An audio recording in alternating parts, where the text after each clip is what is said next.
Are you feeling lost in a digital wilderness? Welcome to Lost in Siberia. We are your guide to navigating the world of cyberspace.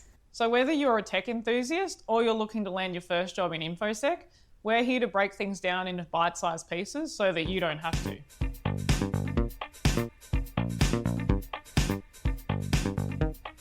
Just a quick note before we start the show today. It's just me, Annie-Mei, doing a solo episode this week interviewing Harriet Farlow. We chatted a lot about what it's like starting a business and being a young woman in business as well. So hope you enjoy.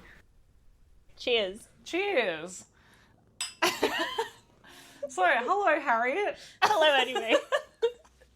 So we're in Sydney. We are at the Sofitel, and we're going to go see Gracie Abrams tonight, which is very exciting. Who you're a massive fan. I'm a big fan of Gracie Abrams. I know at least how many Zero songs? Zero songs. Yeah. I thought that she sang Messy, but it turns out it was Lola somebody. Who you also apparently a massive fan of. Yeah. But I'm here for the vibes. So Harriet, I mean, you're currently running your own company, Mileva Security Labs. That's the full title, right? Mm-hmm. Yeah. So can you tell us a little bit about what you do? Sure. It will be all the stuff that I didn't tell you earlier. All the behind the scenes. So Mileva Security Labs is an AI security company. So that means that we're focusing on security risks to AI systems. So people trying to compromise them to disrupt them so they don't work, deceive them so they give out like specific targeted information, or disclose information from them. It's not about using AI for security purposes, although the field is sort of, becoming more agentic and all of that is a bit more of a grey area. But right now we provide training, workshops, advisory, and our tool, which is in beta, provides risk assessments.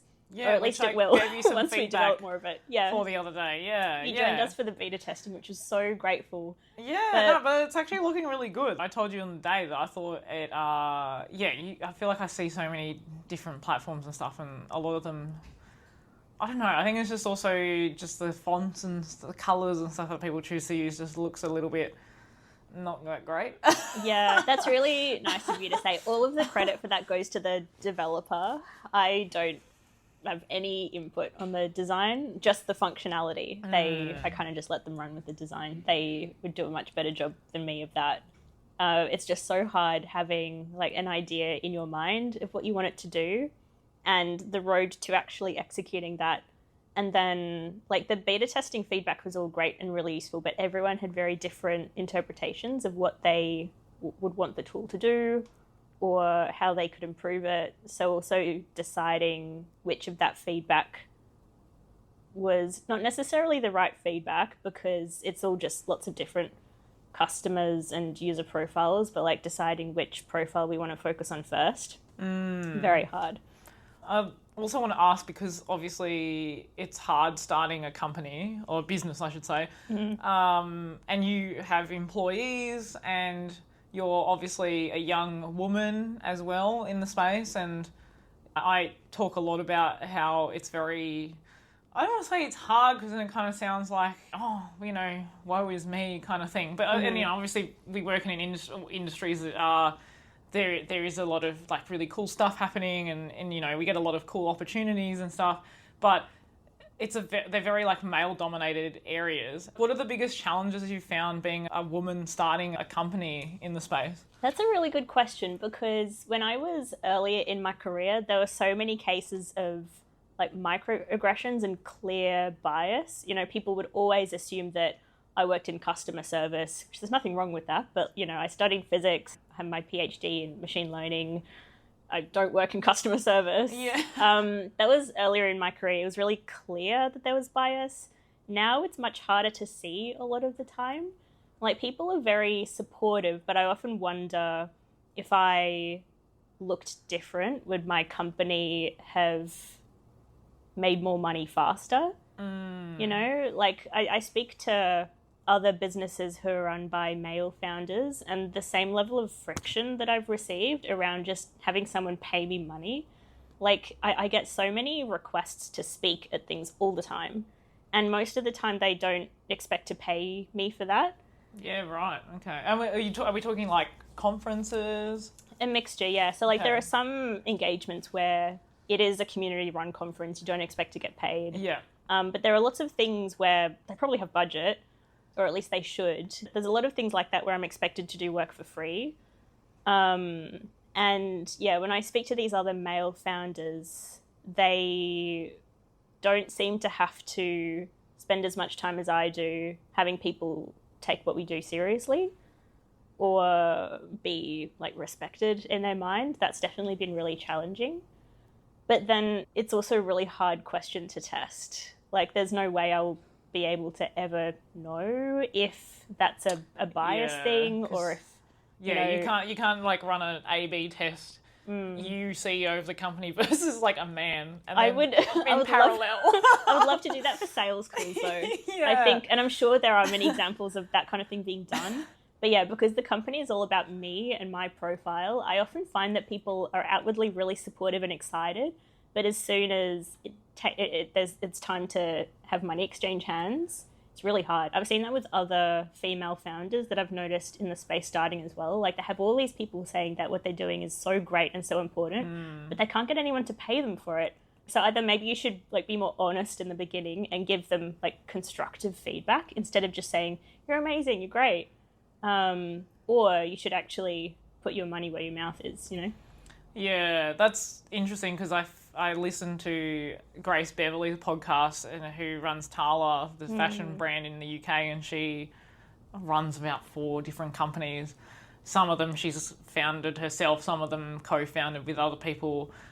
And she talks a lot about how it's really hard to raise money. And I think she was saying like in the UK, it's something like only 1% of CEOs who are women actually raise money, which is like kind of crazy. Yeah. So I think it's hard as well because there's so many co-biases in there.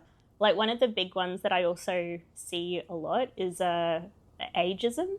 And men don't seem to have that so much. Yeah. And I think sometimes it's related to gender because there's this association between like femininity and youth. And so a man and a woman of the same age, you know, a woman might often be told, you know, with some time, you know, you'll get to a point where you can be taken seriously or where you can do this role, or with some coaching, you'll be able to get to this point, or like, I see a lot of potential in you. That isn't the kind of feedback that a man of that age would get. Yeah, the age thing I think is a big one too, because I was at a restaurant yesterday in Sydney and I was talking to the som at the restaurant, and you usually think of a sommelier as someone who's a bit older, just from other soms that you might have come across in previous restaurants, and there does tend to be a bit of like a ageism thing. And I was talking to the guy who was the som there. He was 21. Which like, that is very young to be som. That's so young, yeah. Yeah, and he said to me, you know, because I was asking him questions about the wine list, and he gave me so much information that I was like, oh, this guy must be the som, because why would he know so much about the wine list? And then I was speaking to him a little bit later, and he said, yeah, a lot of people will ask, I will give them information about the wine list, and then they'll say, oh, can we speak to the som? And he goes, I am the som. So yeah, I think the age thing is definitely a big thing, like both for men and women. Yeah, for everyone. Yeah. That's really rough. And like, don't get me wrong, I find myself often falling for the same unconscious biases that I complain about. Like, we're all victim to it. But I think it's the ability to like question that assumption, or like notice that you have a first impression of someone or something and be like, why? You know, why do I feel that way? Is that justified? Yeah. And then pulling yourself up on it and making sure you don't do it again. I think that's really important, and a lot of people just don't do that. Yeah. I didn't actually think about his age, actually. Well, I mean, like, I noticed, obviously, you know, by his appearance that he must be a certain age, but that didn't play into my mind of, like, oh, he can't be the som because he's so young.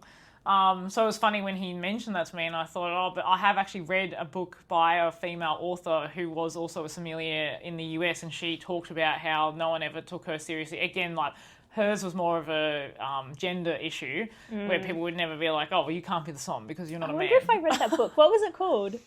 I read a book for book club a couple of years ago about a female sommelier. I think it was actually a really good book. Yeah, it was like an I think it was autobiography. called Cork Dog. No. One of the people in my book club, she was a sommelier, or like she trained in it. Yeah. And so she recommended this book for us all, and I appreciate wine a lot more now. Yeah. Like mentally, not through taste, like I could drink anything, but... Well, we're drinking wine right now. Yeah, and it's nice, I think. Yeah. Also, though, I feel like this makes us look like we're living this really bougie lifestyle. Oh no, we are. This has been an impeccable evening. We had club sandwiches, we shared a sundae. We had this delicious sundae. I don't know how life can get any better than this, honestly. We're about to go to a concert. Yeah. Like, this is living. But I feel like we might be giving a false impression of what life is as a startup owner. Unless this is what you think is an accurate representation. I complain to Annie-Mei all the time about how hard this all is. Yeah. And by the way, I'm the one staying in the hotel, by the way. So Oh yeah, no, I'm just in visiting. case people think that like Harriet's paying for the hotel. No. Which like obviously, I'm not saying but running a business obviously comes with a lot of costs that I think a lot of people don't think about as well. It's, yeah. So how did you? Yeah. So what? I was like trying to ask 3 different questions at once and then decided to not say anything. How long have you been thinking about starting a business? Like, was it something that you thought about when you were a kid and you were like, when I grow up, I really wanted, obviously not knowing this specific industry, but like, was it something that you always knew that you wanted to do? Because like, it's funny, I was listening to a podcast where Mr. Beast was interviewed and he was talking about how when he was 13 or something, he knew he wanted to be a YouTuber. And he did become a YouTuber, which is like kind of incredible because I'm like, at 13, how the hell could you possibly know that this was your destiny? That's interesting. But I also feel like a 13-year-old has a lot of exposure to YouTube, whereas they wouldn't have a lot of exposure. Not back in that day, though. Because he was saying he got bullied a lot for watching YouTube because it was before the days where everyone was into YouTube. So everyone was like, why are you watching YouTube? Yeah, I mean, I didn't discover YouTube existed until I was 18, but it existed a long time before then. I mean, I feel like I've only really, maybe in the last year or two, actually regularly watched YouTube, like have YouTubers that I would watch. I feel like I even used to laugh at people who would say, I pay for YouTube Premium. And I'm like, that's so why? interesting. YouTube is the background to my entire life because I spend, running a company, most of my work is just me sitting at home on a laptop with YouTube on in the background. Oh, okay. So that's your kind of like, you're just watching stuff while you're doing your work. Yeah. A lot of the time, if I'm doing deep thinking, I can't really do that, but it's nice to have something on in the background too. But yeah, we have watch? I follow a lot of like this girl influencers, you know? Oh, okay. Like who also run their own businesses or? No, they're like fashion beauty bloggers. Oh, okay, I just find, they're fun. Really, really good vibes. Anyone in particular you watch a lot of? Or? I feel like it's not recommendations that the audience would consider like really highbrow, but also I hate the stereotype that like a fashion or beauty blogger can't be considered highbrow. I watch people like Fernanda Ramirez. She's a beauty blogger based in Canada who's really cool. Trinity Tondelier, who's a friend of hers as well. I also watch the Bucket List family, which I love. They're like a family. I think they created the Snapchat QR code and now they travel full-time around the world with their kids.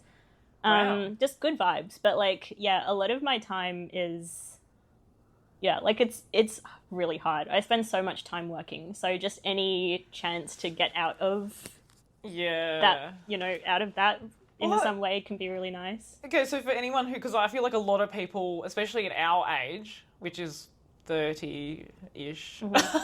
Yeah, I'm 30. That kind of like, late 20s, early 30s demographic. I feel like a lot of people at our age are either thinking about starting a business or have considered starting a business, but without really fully understanding the amount of effort it requires.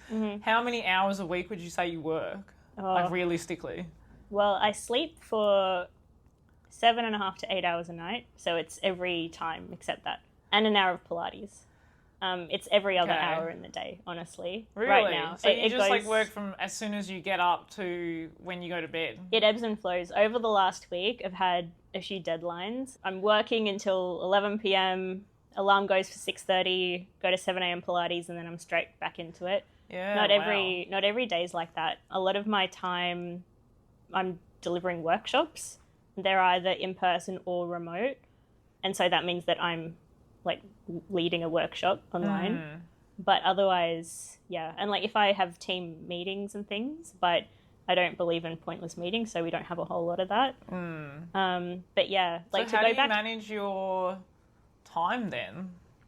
Like very poorly. This is not ideal. This is not aspirational in any way. But like to go back to the original question, I always wanted to start a business. That was always my dream.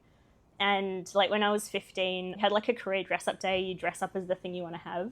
And I dressed up as the most powerful CEO in the world, which I don't Cute. I don't think I have a complex. Like 15 is too old for that to be cute. But it was always my dream. It's always what I wanted to do. But I always really wanted to have experience first.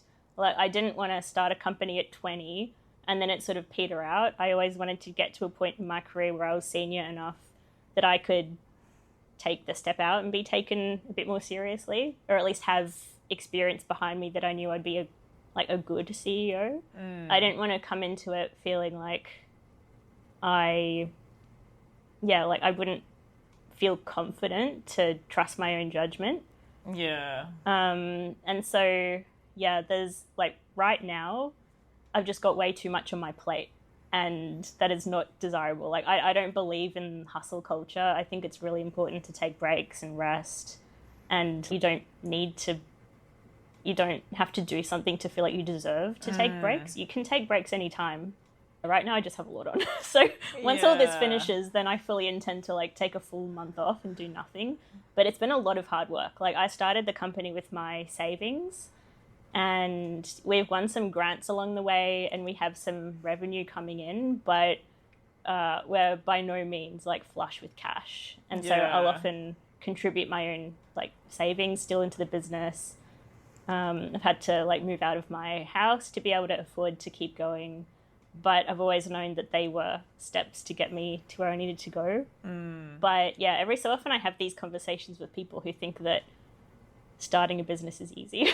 It's not. Yeah. And there's all the like extra things that you never anticipate as well that are really hard, and like the pressure of it, and knowing that as a solo founder, everything is on my shoulders. Like there's no one to pick up the slack. There's no one who really cares about it as much as I do. There's no one to just ever tell me like, good job, Harriet. Yeah. Like there's none of that. It's just me. So it's like total freedom from the 9 to 5, but in a way where it's still its own set of chains, you know?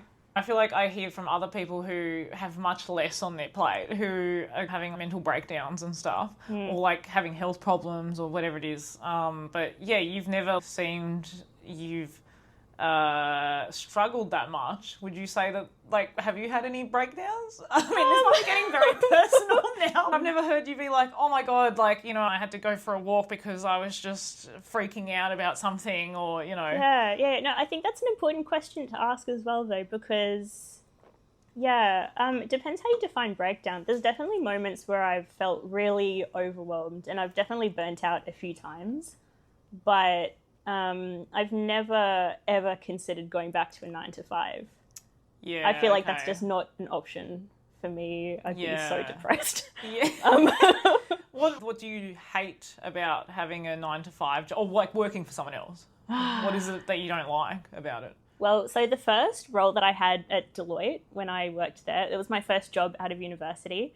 And my role was on this big public sector software implementation project. My role was to arrive at 8:30 a.m. every morning, update an Excel file manually, send out a report via email, all manually, to a bunch of people who didn't care about this report, and then sit there doing nothing all day until 5 p.m. But because I was on client side, I had to pretend to look busy or the client would get angry. Don't worry, I've done that. Yeah, and it just...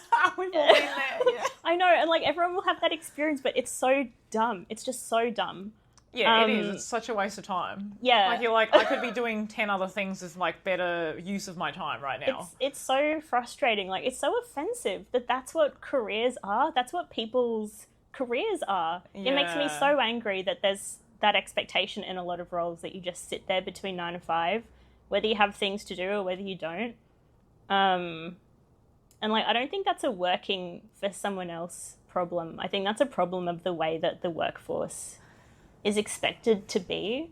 And something that really excites me about AI is that if we do it right, we don't have to have jobs like that. But like I think keyboard pusher. Yeah, but I think the main problem is that like workplaces can't comprehend the idea of people not having jobs like that.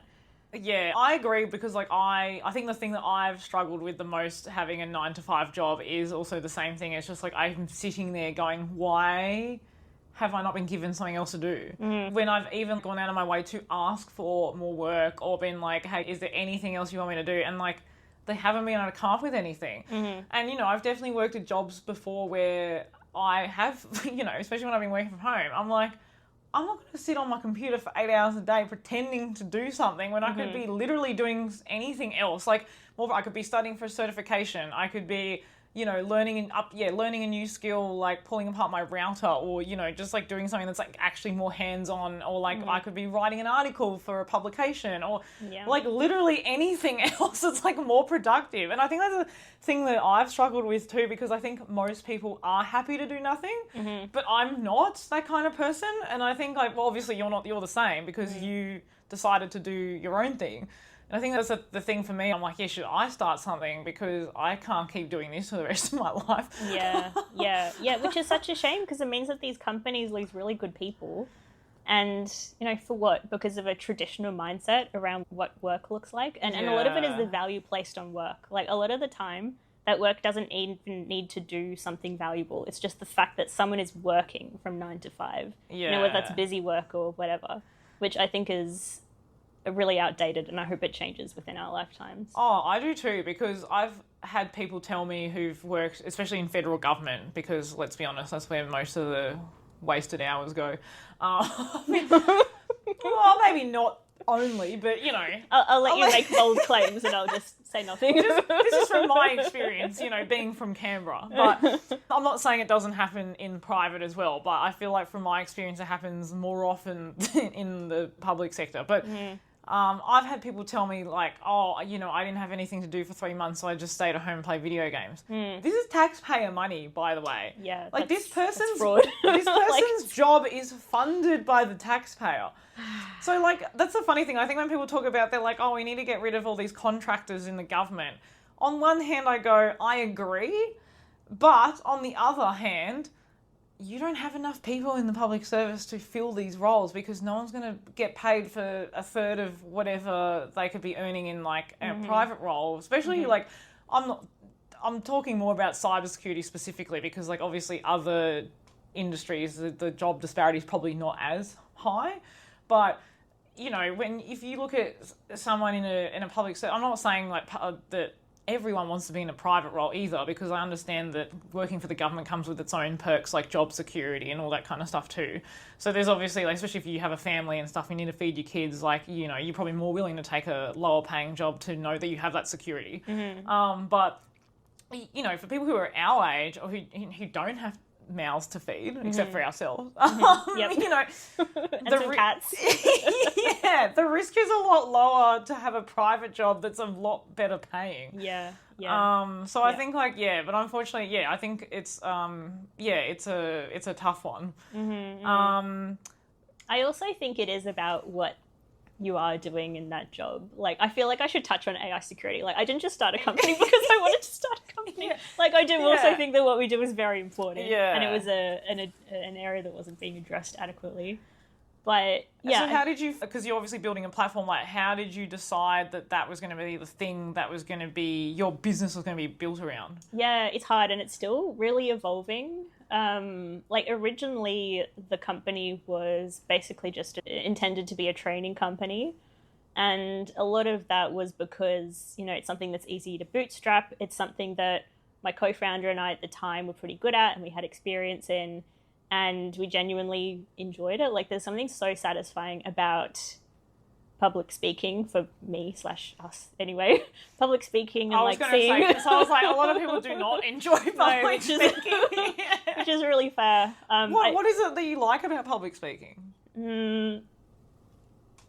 without trying to psychoanalyze myself too much, because I also do things like stand-up comedy, so I feel like there's a psychoanalytical component there. But it's really satisfying because I can think of specific talks that I've seen throughout my life that have changed the way I've thought about a particular topic. And my dream is to be able to create a talk like that. Like that someone can watch it and learn something new about AI security, think about their life or the world in a different way, and come away from it feeling really inspired and having laughed at a joke. Like that's my dream. And I feel like I'm getting closer to that. But like giving a really, really good talk, and not just a good talk, it's very, very, very hard. And it depends on the audience and like the context and what you can do. Was there ever a point where you felt uncomfortable doing public speaking, or have you always liked it? Oh no, I used to be terrified of it. My mum forced me. How did you overcome it then? Probably practice, I think. When I was in high school, I was very, very, very shy. So was I, which is kind of weird to think about now. No, which is great though. Like we've overcome it. Like we're both very confident people now. Yeah. So it can be overcome. Yeah. I'm interested to know how you overcame that, because I think for me it was exposure therapy. Like my mum forced me into... Like actual therapy? No. Oh. No. Sorry, not actual therapy. Okay. I thought exposure. Like you actually went to classes to overcome No, it. sorry, I should... No. This is how to be more confident. Yeah. Actually, that probably would have been a lot more effective. No, my mum forced me into debating in high school, and that got me to a point where I didn't feel like I wanted to die on stage. But then after working at Deloitte, I worked at this education startup in the States, where the whole thing was that we traveled around to different places and gave talks to people. And it was great. It was a combination of like workshops, keynotes that we would give. And it was the entire mindset of this company was that they should be fun, engaging, interactive. It was just such a great mindset to have, and something that you never see in public speaking and education. And they also taught me a lot about how to give a good talk as well, and like little techniques like the way you tell stories, focusing on present tense, how to do demos, how to take people along journeys, that kind of thing was really valuable. And it also meant that I had to talk a lot. It was unfortunately not a good business model when COVID hit. But yeah, how do you feel you became more confident with age? Was it a particular thing? For me, it was I just decided one day to be more confident, which sounds Can the audience relate to that? Okay. Okay, but I'll explain why I decided as well, because I think it's like a bit of so in high school and primary school, I was like chronically shy. Like I was very, very shy. And then when I left high school, I wanted to move back to Queensland, but my dad was basically adamant. He was like, if you want to move and you want to pay for it, no worries, go for it, but I'm not going to pay for you to move back to Queensland to go to university when there's a perfectly good university here in Canberra. And obviously I'd never had a job in my life. I was like, well, I'm not going to... I just didn't, I was so young, I didn't know anything, and I was like, yeah, whatever, I'll just stay in Canberra because it's, I can live at home, it's cheap, it's free. I can go to university here, whatever. So I decided to stay in Canberra, and up until that point, I had made no effort to make friends in Canberra because I just would fly back to Queensland on the school holidays and stuff, see my friends. So I just hadn't made any effort to make friends in Canberra. And then, so I was like, oh my God, I'm going to have to be here for another at least 4 years doing this degree. And so I just decided one day, I said, you have two options. You can either be a miserable loser or you can go and make some friends. Yep. And so I decided with the latter. This is the kind of self-talk that Gen Z would not approve of. No, that's amazing though that worked too. Yeah, so I guess it's because you had a true intrinsic motivation to do it as well. Yeah, and because I knew I could do it, I just hadn't, And again, it's like you always just take the easy option most of the time, right? And I was like, you know what? What's the worst that could happen if I went up to a random on the street and was like, "Hey, I'm Annie-Mei. What's your name?" I can think of so many worst cases. So I just started talking to random people. So I would go into, say, a lecture theatre with 300 students, and I would just find someone who was sitting by themselves, and I would go sit next to them, and I'd say, "Hello, I'm Annie-Mei. What's your name?" Mm-hmm. And they'd be like, initially, like, I think like it'd be weirder to do it now because I feel like this current generation's very introverted. I feel like back then it was still not it wasn't as weird to go up to strangers. I feel like obviously there's still nowadays there'd still be a lot of people who'd be open to it, but I was just going up to random people being like, "Hello, like I'm Annie-Mei. What's your name?" And then we would just like start hanging out. I'd be like, "Oh, do you want to go get coffee? Do you want to go do this?" Mm-hmm. And I think like I've carried that through into my professional life now because like I'm so good at talking to people and I'm so good at like building relationships with people. And like that was like having that experience at university. And I think it's like with anything, right? When you build up that confidence because you haven't faced rejection, because people are very open and are happy to chat to you, then you go, "Oh, well, I did that yesterday and no one laughed at my face, so it'll be okay to do it again." And then you just rinse and repeat, and then you just meet more people and you just meet more people. Yeah. Like there were people who like genuinely thought that I lived on campus because I was there so much and I would be at every social event and I knew people in every all the colleges at uni, right? Like everyone knew me, and I sound like I'm like, you know, it sounds a little bit like big noting very myself. Popular. But genuinely, like I knew so many people at ANU, and like you know, people would always joke that when I would walk on campus with them, they're like, I can't go 50 meters with you because you're running into someone and saying keep being stopped and saying hello. That's because amazing. I went to so much effort and put in so much effort to do that, and I got so much back. I think the point you made as well about no one actually rejecting you, like I think when people fear going up to someone, they're like, "Oh, they're going to think I'm crazy, they're going to reject me," but they don't. Like people are most likely thinking, "Oh my gosh, this person decided to talk to me. Yeah. That's so cool." Exactly. You know? And you have to play up to people's egos too, because like you need to make them feel it's about them. So it's really all a manipulation. It is, but like I genuinely did want to meet people and get to know people, right? And I think like that's why I find it really funny now in our professional setting that people have this very negative view of networking, whereas for me, I'm like, fucking love networking. Like, you know, it's just being friendly. But it's also just like, it's not actually like once you learn, if you have basic social skills, it's not that hard to work a room. Because like you said, like once you know that people aren't going to turn you away or be like, "Why is that girl talking to me?"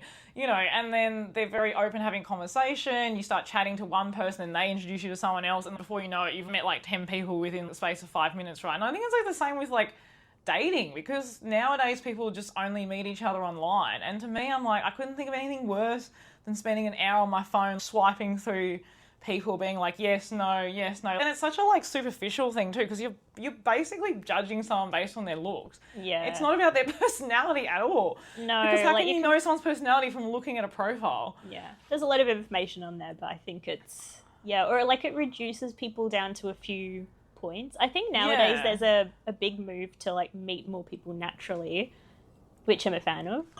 But same. Yeah. But like you say, like all social interactions are sort of the same. Like whether it's like friends, networking, it's just family, being able to professional. Yeah, I'm like, that's why I always say to people, I'm like, you need to stop thinking of networking as a chore and think of it as just like socializing, but with work people. I mean, some people hate socializing though. That is true. I feel like if you naturally don't like hanging out with people, then you're probably not going to like networking. So but I always think with people, like, you just need to find your own thing. Say, for example, there's so many different ways now to network. Like, you can network online. You can join a Discord community. You can talk to people on like gaming channels and stuff. There's so many different ways to do it. Like, you don't have to physically go to a venue and attend an event. But I think that also, if you really do want to network, you actually have to physically go out and meet people. You have to go out of your comfort zone in some way. Yeah, and you need to do it face to like, if you want to get the most out of networking, you have to do it face to face. It's like doing sales, right? Like, sure, you could be the best online salesperson, but if you're not going out and talking to your clients and your stakeholders, like, you're never going to be as successful as the other salesperson who's doing that. Yep, definitely. Yeah, I think it's that there's definitely something different about seeing people in person. Like, it's so great and convenient being able to have meetings and work online, but There's a very different, like, sticky sort of bond that happens when you get to see people in person. Yeah, and I don't know if you're the same, but I get really depressed, and I don't mean like actual like depression, but like I get really sad or like a bit down when I haven't left the house for a few days and I've just been working from home and I haven't like had any face-to-face interaction with someone. Then when I finally go into the office or I catch up with a friend or something, I suddenly like feel rejuvenated because I'm like, oh my God, I forgot that, or I didn't realize this was why I was feeling so down, because like I hadn't been around other people, because I feel like I feed off other people's energy. So if I'm just in my own little bubble, I kind of forget that there's so many other things happening in the world as well. Yeah. So until I saw you today, I hadn't seen people since Monday. Yeah, and it's Saturday. Yeah, just so people have some context. Yeah, except for people in Pilates, but that doesn't really count. And you teach Pilates.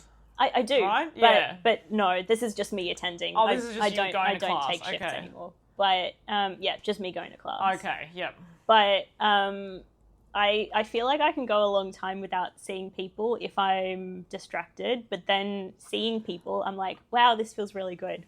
Like, I should do this more often. You know? Like, yeah. And everyone has different like levels of how frequently that needs to be, but I think every human, it's healthy to see people every so often.